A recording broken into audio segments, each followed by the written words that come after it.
Good morning, YouTube. It's All Things Pretty coming to you with a couple of project shares, and I am so excited about these projects.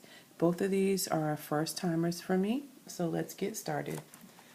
All right, so the first thing that I created was this altered balsa box.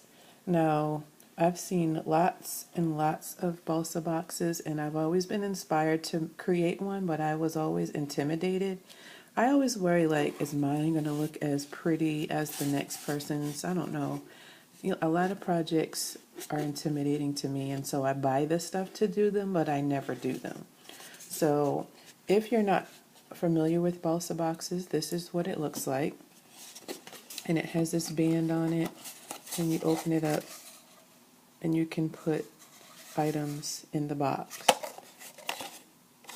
So here's mine, and I took the band off of mine and I put a little piece of Velcro on it, and then I painted the inside, and I used gelatos on this box, and then the crackle technique was done with Elmer's glue and this turquoise blue American acrylic paint. And I was watching a tutorial, and I will link it in the description box because I can't remember the exact name of the artist that did this, but it was a gelato tutorial. And basically what I did was I painted or stained the bottom layer with gelatos, and then once it dried, you put the Elmer's glue on top, like a nice layer, not too thick but not too thin layer of Elmer's glue. You kind of let it get tacky, and then you paint over it, and then you'll get this crackle effect. Then what I did was I wanted it to have a little bit more of a vintage or distressed look, so I took a nail file box, the block, and I just filed off some of the paint. This right here was where the little rubber band piece was, but I didn't like the band, so I fed some ribbon through the holes. This is just a bling stone I had. I think I purchased these from Saw Crafter 1, and I can't remember. And these are just some trims that I had in my stash from Joann's. But I'm really, really proud of this box, and I really love this crackled and distressed technique. So I will link the tutorial that I use for this paint effect using gelatos in the description bar. The next project that I created was based on a video by Soul Crafty 100, and I actually stumbled upon her. I think I was watching Beady Bomb Bomb 1's videos on making treat bags. And so basically, most of you already know about these Recollections corrugated cards, and then we always decorate the cards, and then they're too big to fit in the envelopes. So I always end up with all these extra envelopes and never knew what to do with them until I stumbled upon her video. So this is the before, when you actually make the treat box from the envelope. And then this is the one that I created. And I am in love with this. Love, love, love it. And then I was watching Miss Cooper's Coop, Muriel. She reinforces hers on the bottom with some cardboard just to give it a little bit more sturdy support on the bottom.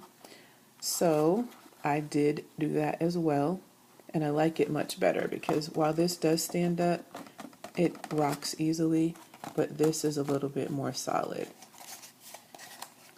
And this is the back. And this paper, I'll show you the supplies that I used to create this. I'll just put that right there. I used this crate paper storyteller pad, which I love this paper stack, and actually got this in the 12 by 12 yesterday at my Michael's haul. So I use this paper pad, and then I use this stamp here that I purchased from, I believe I got this from Walmart for $1. I use these Studio G inks. I stamped with this one and I edged with this one. Then I have this beautiful, beautiful peach trim that I got from Shantae, Shantana 1. I always mess up her YouTube channel and I don't know why, but Shantae, thank you girl, I'm using your trim. And then I use these pop dots from Studio G. These are $1.50 at Michael's for 100 adhesive dots. And then what I reinforced the bottom of my box with was a recycled Fruit Snacks box, Ninja Turtles. So I just cut out a 2" by 4" piece of the box, and then I rounded the corner so it would fit in there better. And that's all I used to create this adorable treat box. And I love, love, love the buttons. I actually purchased those buttons from an eBay haul, and they came in this jar, and it was just a bunch of random cuties, and I finally found a use for them, so yeah, proud of that. And then actually in the idea of buttons, there was one in there that was really, really cute, and I don't want to use it and not have an imprint of it, so I am making a mold of one of the buttons in that jar. And in order to do that, I am using the Amazing Mold Putty, one of my favorites. So that is all that I wanted to show you, ladies and gentlemen, my Sunday morning creations. And my balsa box I've been working on actually for about a week. And it's been taking me so long because I've been looking for just the right items to go on it. So glad it is done, and I'm going to send this out in a rack. And I want to thank you all for watching. Stay tuned. I'm working on some other projects, and I'll be back hopefully to share some more with you before the weekend. Talk to you soon.